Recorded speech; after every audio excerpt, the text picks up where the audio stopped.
Moi, je suis administratrice du musée depuis 2014. Il a ouvert ses portes en janvier 2014 et moi, je suis arrivée en juillet, donc quasiment au début. Avant ça, j'ai un parcours assez classique. Je suis alsacienne, vous l'entendrez. Je viens du nord de l'Alsace, de la campagne, et j'ai été au lycée. J'ai fait un bac économique et social. Je voulais être journaliste et finalement, la vie m'a menée ailleurs. Mais du coup, pour devenir journaliste, j'ai fait Sciences Po. J'ai commencé tout de suite après le lycée. En troisième année, j'ai pu avoir la chance de partir faire ce qu'on appelle un projet personnel. Donc pendant un an, je suis partie vivre au Pérou. J'ai travaillé pour une association qui s'appelle Altiplano, qui est basée à Chilticaim et à Lima, au Pérou, dans les bidonvilles péruviens. Et là-bas, je me suis occupée de la communication de l'association, de la compta. J'ai fait de la coordination aussi d'actions que l'association menait là-bas. Donc, elle travaille avec des femmes défavorisées. C'est de la réinsertion par l'emploi par le biais d'un petit magasin de matériel scolaire. Et c'est des femmes en grande difficulté qui donc sont les vendeuses de ce magasin et qui gèrent le magasin et qui, grâce à ça, ont un petit revenu et puis se réapproprient leur vie grâce à ce travail.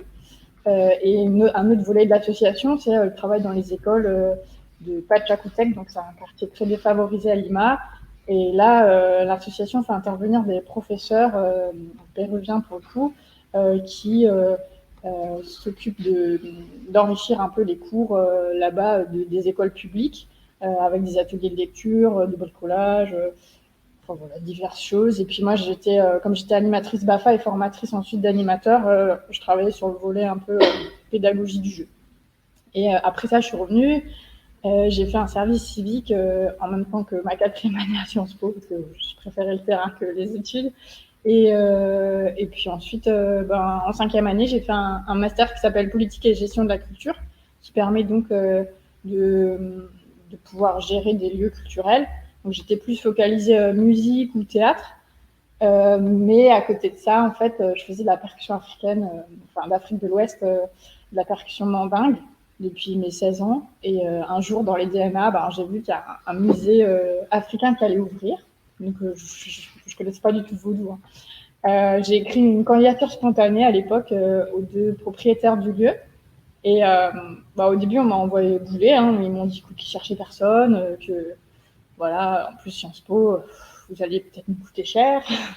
C'était la première approche que j'ai eue. Bon, ok, je comprends.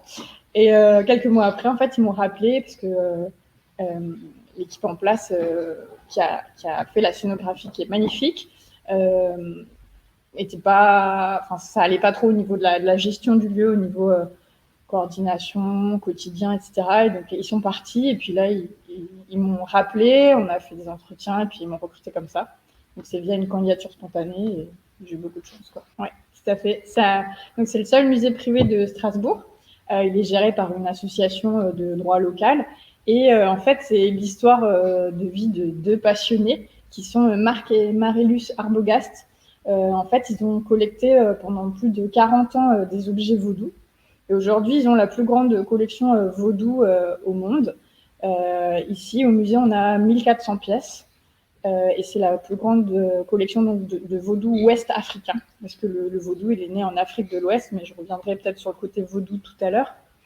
Et donc, M. Arbogast, c'est l'ancien PDG de la brasserie Fischer.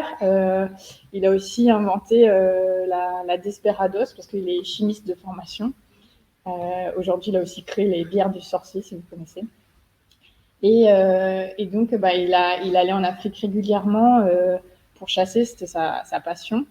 Mais rapidement, en fait, il a rencontré le vaudou et il s'est passionné vraiment sur l'esthétique du vaudou et puis après sa philosophie, parce que dans le vaudou, on utilise aussi, par exemple, les plantes pour soigner.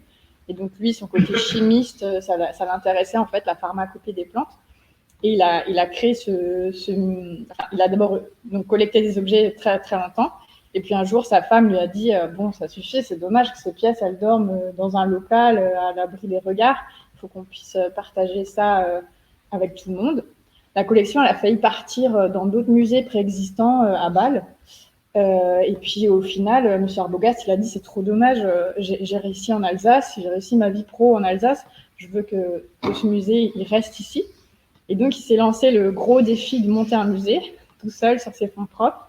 Donc il a acheté le magnifique château d'eau là qui nous accueille, qui est inscrit à l'inventaire supplémentaire des monuments historiques. Et il l'a retapé, donc c'était vraiment à l'abandon depuis à peu près 60 ans ce bâtiment. Et il a installé sa collection. Et donc aujourd'hui, on a ouvert le musée en 2014. Il y a eu plus de 50 travaux, je crois. Et il a ouvert le musée. Alors effectivement, les gens viennent souvent avec ces idées-là, qui sont vraiment pas mal d'a priori. Parce que en fait, ce qui est vraiment très impressionnant dans le vaudou, c'est beaucoup le vaudou haïtien. Et c'est un vaudou où on a du zombie, des sorts maléfiques, enfin voilà, c'est assez noir.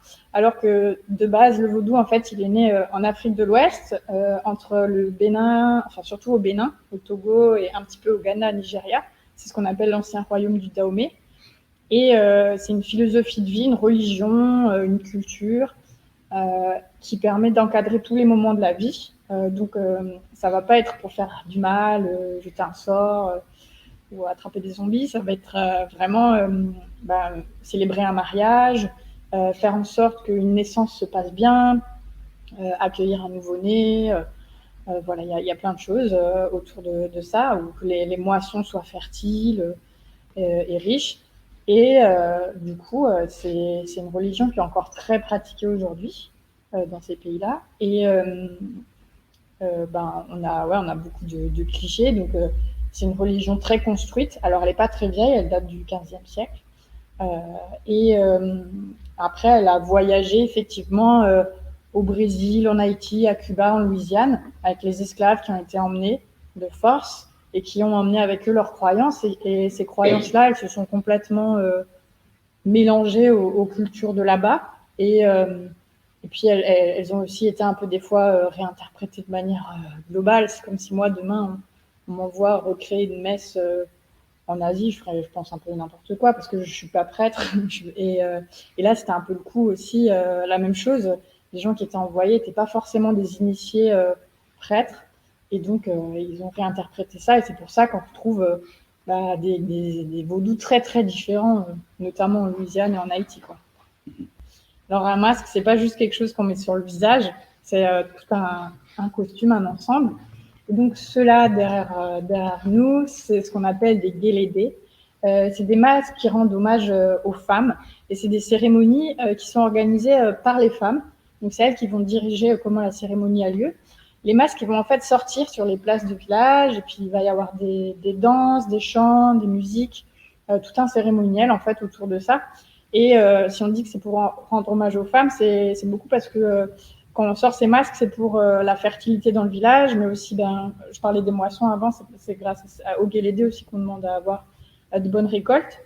Et en même temps, c'est des sortes de cérémonies satiriques. Nous, on se permet au musée de parler de Guignol de l'info en rigolant. Est-ce que c'est des spectacles où on va un petit peu aussi casser les tensions du village en racontant ce qui s'est passé, les derniers ragots, etc. Et on va régler un petit peu les comptes à ce moment-là.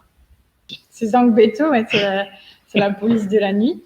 Donc, il y a différentes familles de masques, en fait. Donc là, on en a une. Et puis, Zangbeto, c'est une autre famille de masques qui est responsable du couvre-feu et de l'ordre la nuit. Donc, c'est des sociétés secrètes qui portent ces masques. On ne sait pas qui porte ce masque, d'ailleurs. Peut-être que ce pas des humains. Faut être initié, en tout cas, pour les porter.